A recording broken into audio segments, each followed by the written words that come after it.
முத்துவேல் கண்ணு முன்னாடியே சக்திவேலும் குமாரும் வந்துட்டு பாண்டியன் கிட்ட மாட்டினது உங்களுக்கும் பிடிச்சிருச்சுன்னா மறக்காம இந்த வீடியோக்கு ஒரு லைக் பண்ணி உங்க ஆதரவு தருவீங்க. பாண்டியன் ஸ்டோர்ஸ் அப்கமிங் ப்ரோமோல என்ன நடக்க போகுதுங்கிற ப்ரெடிக்ஷனை இந்த வீடியோல பார்க்கலாம். மீனாவோட ஃபுல் சப்போர்ட்டோட செந்தில் வந்துட்டு கவர்மெண்ட் எக்ஸாம் எழுதுறதுக்காக கிளம்பிக்கிட்டு இருக்காரு. சும்மா எல்லாரும் மாதிரி நானும் எழுதுறேன்னு சொல்லிட்டு போனா மட்டும் போதுமா? மத்தவங்கள மாதிரி நீயும் படிச்சாதான் எக்ஸாம் கிளியர் பண்ண முடியும். அதுக்கெல்லாம் ஒரு யோகம் வேணும் அப்படி இப்படின்னு சொல்லிட்டு பாண்டியன் வந்துட்டு செந்தில் எக்ஸாம் கிளம்ப போறப்ப ஆறுதலா பாசிட்டிவா ஏதாவது சொல்லி பேசுவாருன்னு பார்த்தோம்னா வீட்டை விட்டு கிளம்புற வரைக்குமே செந்தில் கிட்ட நெகட்டிவாவே பேசிக்கிட்டு இருக்காரு. இதனால டென்ஷன் ஆகிற மீனா வந்து செந்தில் அதுக்கு மேல பேச விடாம சரி வாங்க போலாம் எக்ஸாம் டைம் ஆயிடுச்சுன்னு சொல்லிட்டு அங்க இருந்து கூப்பிட்டு போயிடுறாங்க. தன்னோட பையன் எக்ஸாம் எழுத போறப்ப எதுக்கு தான் பாண்டியன் இப்படி நெகட்டிவா பேசிட்டு இருக்காருன்னே தெரியல. அந்த கோபத்தினாலேயே மீனா வந்துட்டு செந்தில கூப்பிட்டு உடனே வீட்ல இருந்து கிளம்பி போயிடுறாங்க. என்னதான் செந்தில் முன்னாடி பாண்டியன் கோவமா இருக்கிற மாதிரி காட்டிக்கிட்டாலும் கடைக்கு கிளம்பி போறப்ப பாண்டியன் வந்துட்டு மீனாவோட அப்பாவை பார்த்துறாரு. கொஞ்சம் கூட யோசிக்காம மீனா அவங்க அப்பா கிட்ட போற பாண்டியன் வந்துட்டு உங்க வீட்டுல எல்லாருமே கவர்மெண்ட் வேலையில இருக்கீங்க, உங்க பொண்ணு கவர்மெண்ட் வேலையில இருக்கு, என் பையனுக்கு கவர்மெண்ட் வேலை இல்ல, அதனால தானே நீங்க ஏத்துக்க மாட்டீங்க, அவனை மதிக்க மாட்டீங்க. செந்திலும் இப்ப கவர்மெண்ட் எக்ஸாம்க்குலாம் படிக்க ஆரம்பிச்சிட்டான், எனக்கு என் பையன் மேல நம்பிக்கை இருக்கு, கண்டிப்பா எக்ஸாம் கிளியர் பண்ணி கவர்மெண்ட் ஜாப்புக்கு போயிருவான், அதுக்கப்புறம் நீங்க கண்டிப்பா அவனை ஏத்துக்கிட்டு தானே ஆகணும், அப்ப நீங்க என்ன பண்றீங்க பாக்குறேன் அப்படின்னு சொல்லிட்டு பாண்டியன் வந்துட்டு மீனாவோட அப்பா கிட்ட பயங்கரமா சவால் விட்டுட்டு அங்க இருந்து கிளம்பி போறாரு. இந்த அளவுக்கு செந்திலுக்கு சப்போர்ட்டா பேசுற பாண்டியன் வந்துட்டு அது செந்தில்கிட்டே பேசினார்னா கூட பரவாயில்ல,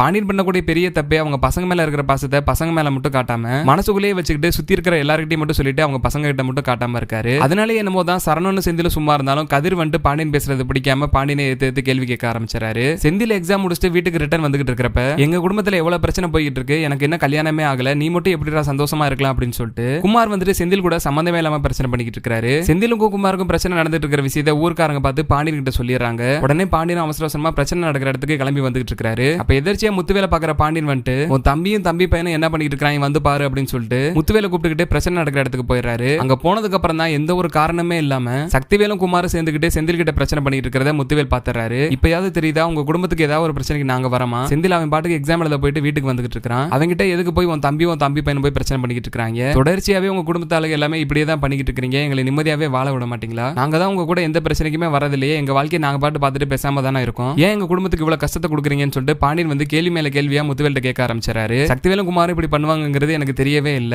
இந்த இடத்துக்கு உங்க பேச்சை கேட்டு நம்பி வந்ததுக்கு அப்புறம் தான் எனக்கே தெரியுது என்ன பண்ணிட்டு இருக்காங்க அப்படிங்கிறது. சக்திவேலும் குமாரும் பண்றது தப்பு தான், அவங்க ரெண்டு பேர் பண்ற தப்புக்காக நான் மன்னிப்பு கேட்டுக்கிறேன், இனிமேல் அவங்க எந்த பிரச்சனையும் பண்ண மாட்டாங்க, அதுக்கு நான் வாக்கு கொடுக்குறேன் அப்படின்னு சொல்லிட்டு முத்துவேல் வந்து நடந்த தப்புக்காக பாண்டியன் கிட்ட மன்னிப்பு கேட்டுட்டு இருக்காரு. நீங்க என்ன போய் பாண்டியன் கிட்ட மன்னிப்பு கேட்டுட்டு இருக்கீங்க? அவங்க நம்ம குடும்பத்துக்கு பண்ண துரோகத்துக்கு அவங்க தான் நம்ம கிட்ட மன்னிப்பு கேட்கணும், நம்ம இந்த நிலைமைக்கு இருக்கோம்னா அதுக்கு காரணமே இவங்க தான் அப்படின்னு சொல்லிட்டு சக்திவேல் வந்துட்டு என்னமோ எல்லா பிரச்சனைக்கும் காரணம் பாண்டியன் தாங்கிற மாதிரி பேசிக்கிட்டு இருக்காரு. இதுக்கு மேல நீ பேசாத சக்தியோ, நீ வீட்டுல என்ன சொல்லிட்டு வந்தேன், குமாருக்கு கல்யாணம் பண்ணி வைக்க வேண்டியது என்னோட பொறுப்பை நான் பாத்துக்கிறேன்னு சொல்லிட்டேன்ல, அப்பயும் பொறுக்காம நீ மறுபடியும் பிரச்சனை பண்ணிக்கிட்டே இருந்தா எனக்கு என்னதான் நீ மரியாதை கொடுக்குற? இப்ப என் கண்ணு எதிர்க்கவே பார்த்துட்டேன் நீங்க பாண்டியன் குடும்பத்துக்கு எவ்வளவு பிரச்சனை கொடுத்துட்டு இருக்கீங்க அப்படின்னு, இதுக்கு மேலே உங்க ரெண்டு பேரும் நம்பர்தா இல்ல, தயவுசெய்து வீட்டுக்கே வந்துடாதீங்க அப்படின்னு சொல்லிட்டு முத்துவேல் வந்து சக்திவேலையும் குமாரையும் திட்டிட்டு கோவம் அங்க இருந்து கிளம்பி போயிடுறாரு. இதுக்கு மேலேயாவது முத்துவேல் வந்து சக்திவேல் குமார் பேச்சை கேட்டுக்கிட்டு பாண்டியன் குடும்பத்தை பத்தி தப்பா நினைக்காம கூடிய சீக்கிரமே பாண்டியன் குடும்பத்தை முத்துவேல் வந்து புரிஞ்சுக்கிட்டா நல்லா இருக்கும்னு நீங்களும் நினைச்சீங்கன்னா மறக்காம இந்த வீடியோக்கு ஒரு லைக் பண்ணி உங்க ஆதரவை தெரிவிங்க.